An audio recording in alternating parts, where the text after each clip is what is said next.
வணக்கம் மாணவர்களே. இன்று 11ஆம் வகுப்பு வேதியியல் அணுவின் குவாண்டம் இயக்கவியல் மாதிரி, அதாவது அலகு 2, இதில் உள்ள 44வது வினா பார்க்க போகிறோம். நிறை எண் 37 உடைய அயனி ஒற்றை எதிர்மின் சுமையினை பெற்றுள்ளது. ஒற்றை எதிர்மின் சுமைனா எந்த அயனினே தெரியாது, ஆனால் என்னது ஒற்றை எதிர்மின் சுமையை பெற்றிருக்கு. இந்த அயனியானது எலக்ட்ரான்களை காட்டிலும் 11% அதிகமான நியூட்ரான்களை பெற்றிருந்தால் அந்த அயனியின் குறியீட்டினை கண்டறிய. குறியீட்டை நம்ம கண்டுபிடிக்கணும்னா நமக்கு கண்டிப்பாக என்ன செய்யணும், அட்டாமிக் நம்பரு தெரியணும், அணு எண் தெரியணும். இந்த அணு எண் கண்டுபிடிக்கிறதுக்கு தான் நம்ம பார்க்கணும்.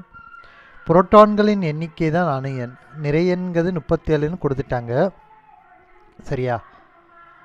நிறை எண் 37னா நிறை எண் என்பது என்னங்கிறது நம்ம தெரிஞ்சுக்கணும். புரோட்டான்களின் எண்ணிக்கை ப்ளஸ்ஸு நியூட்ரான்களின் எண்ணிக்கை தான் நிறை எண்.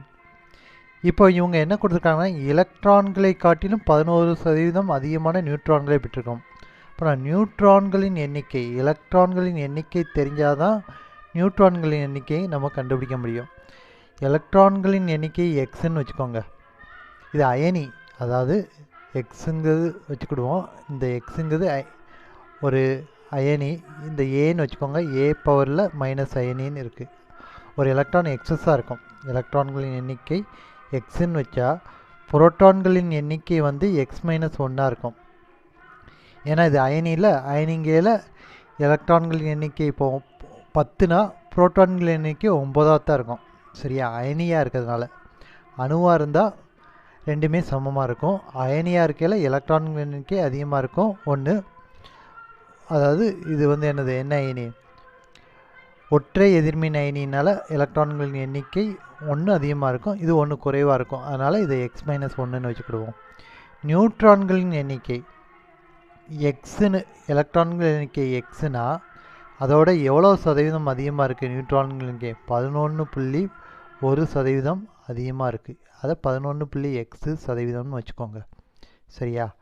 இப்போ இது ரெண்டையும் கூட்டணும். எக்ஸு ப்ளஸ்ஸு 11.1/% நம்ம எப்படி எழுதலாம்? பை 100ன்னு எழுதலாம்.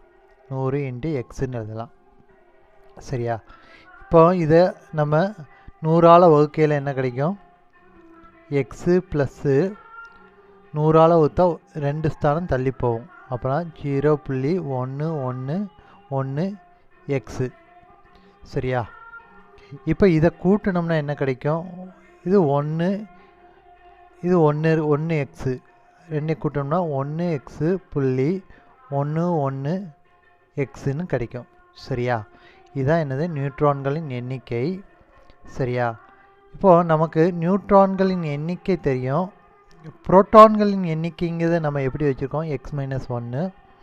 நியூட்ரான்களின் எண்ணிக்கை நம்ம இப்போ தான் கண்டுபிடிச்சிருக்கோம். ரெண்டையும் கூட்டி சேர்த்தா தான் என்னது, நிறை எண் கிடைக்கி, சரியா? அப்போனா புரோட்டான்களின் எண்ணிக்கை எக்ஸ் மைனஸ் 1ன்னு எடுத்துக்கோங்க. ப்ளஸ்ஸு நியூட்ரான்களின் எண்ணிக்கையை நம்ம 1 × 1.11 எக்ஸுன்னு நம்ம வச்சுருக்கோம். ஈக்குவல் டு என்ன கிடைக்கும்? 37.37, சரியா? இப்போ இதுலேருந்து இதை நம்ம கூட்டணும். கூட்டுனா என்ன கிடைக்கும்? எக்ஸையும் கூட்டுங்க. 2.11 எக்ஸு ஈக்குவல் டு 37. இந்த -1 அந்த சைடு போனால் +1 ஆயிரும், சரியா? இப்போ எக்ஸு ஈக்குவல் டு என்ன கிடைக்குன்னு பாருங்கள். 38ன்னு கூட்டிக்கோங்க. 2 சரியா, 38ன்னு கூட்டிக்கோங்க. 2 கூட்டினா 38, கூட 2.111, சரியா?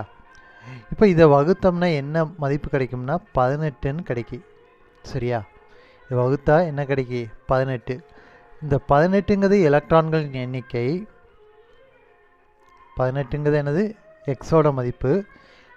அப்போனா புரோட்டான்களின் எண்ணிக்கை என்ன கிடைக்கும்? 18 - 1ங்கிறது 17, சரியா? இப்போ 17 உள்ள புரோட்டான்களின் எண்ணிக்கை தான் அணு எண். அப்புறம் அணு எண் 17னா அதோட குறியீடு என்னதாக தான் இருக்கும்? குளோரினாக தான் இருக்கும், சரியா?